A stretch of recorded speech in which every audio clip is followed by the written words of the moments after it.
MegaScan Studio is a standalone tool for creating photoreal, tileable surfaces very quickly. It's seamlessly integrated with the Megascans library and enables you to fully customize and mix any surface scans you download. So let's have a look at how it works. First, enter your Megascan subscription login. You'll only need to do this once. Next, we'll set up the Megascans library path. This is where all your downloads will be extracted. It can be a local or a network drive, shared repository, and so on. And lastly, let's point to our download path. This should be your web browser's download location. Okay, we're ready to create a new project. So, select New.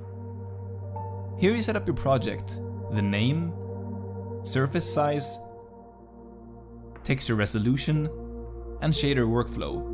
You can change this whenever, so we'll hit OK for now. Alright, this is the viewport. You rotate with Alt left click, zoom with Alt right click, and pan with Alt Shift left click. Let's open the material browser. It's empty right now, so let's download something. I'll go to the Megascans library and search for a surface. I'm searching for a cool looking clay, but you can choose whichever surface you like, of course. Let's go over the download settings quickly. 2K will do for this test. Context should be real time. Workflow and microsurface can be anything, it doesn't matter. And finally, let's make sure all components are enabled. And hit download. The zip will automatically extract the Megascan Studio. There we go. Click to add. Alright, let's modify our base surface layer. I'll break it up with some height noise. This will allow for more dynamic blends as we add more layers. Let's go add another layer, the same way as before.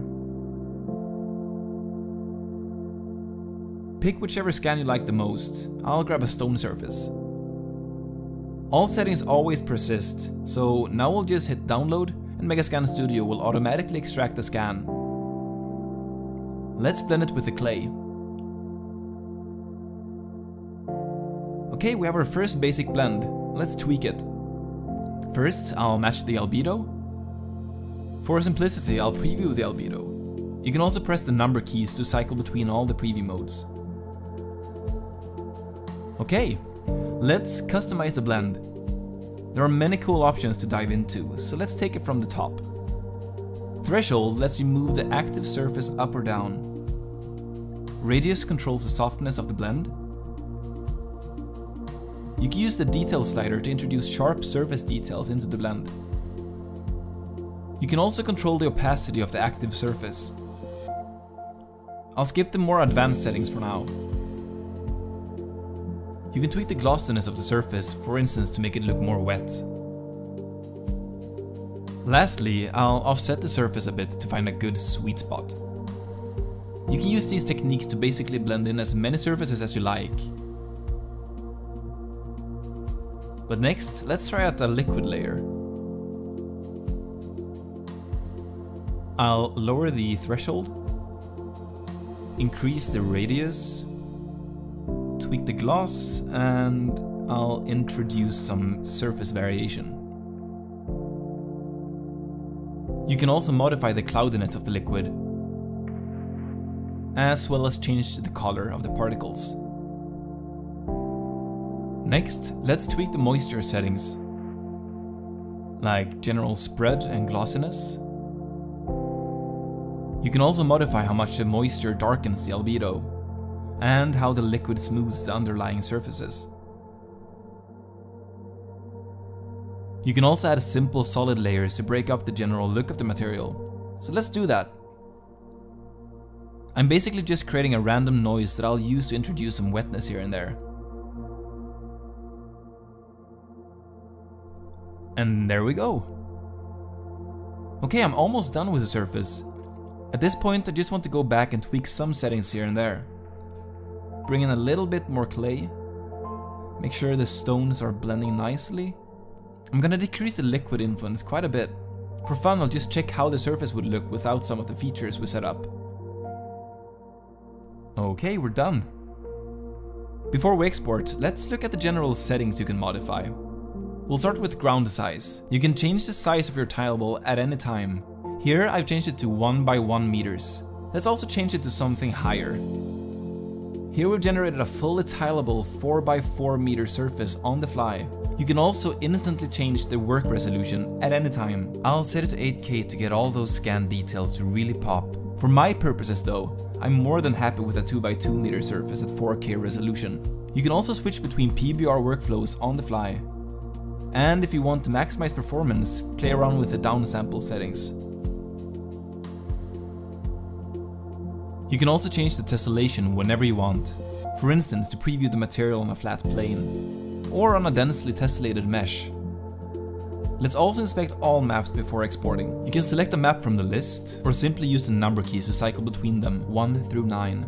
So, albedo, cavity, gloss, roughness, normal, displacement, AO, and metalness. You see slightly different options depending on which PBR workflow you are using. You can also preview your material under different lighting conditions. You can select an HDRI from the list, or simply press the up and down keys to cycle between them.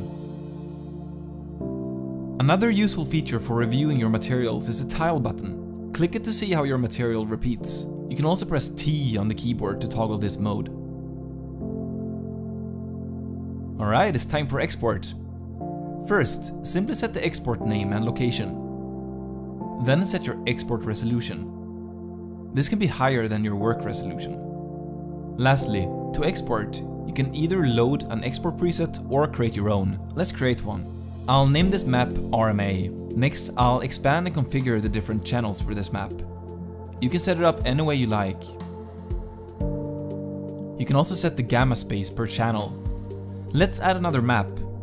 I'll name it albedo and simply hook up the albedo channels. Now, if I'm happy with my export setup, I can save it as a preset. I'll simply name this RMA packed and hit save. You can load default presets as well. I'll simply clean this up and then load the defaults. Okay, we're all set, so let's export. And we're done. Now would be a good time to save the project. A really cool save feature is Save as Surface. This allows you to bake down your entire project into a single material that you can load into new projects as a single layer. Simply go over the settings, set the material category, and add any tags you see fit, and save. If we jump back into the browser, we'll now find our custom surface ready to be used in new projects. And that's it! This tutorial has covered the basics of the new Megascan Studio toolset. It's a simple but powerful addition to the Megascans library and allows you to have fun and be creative with any scans you download. Thank you for watching, and I'll see you next time.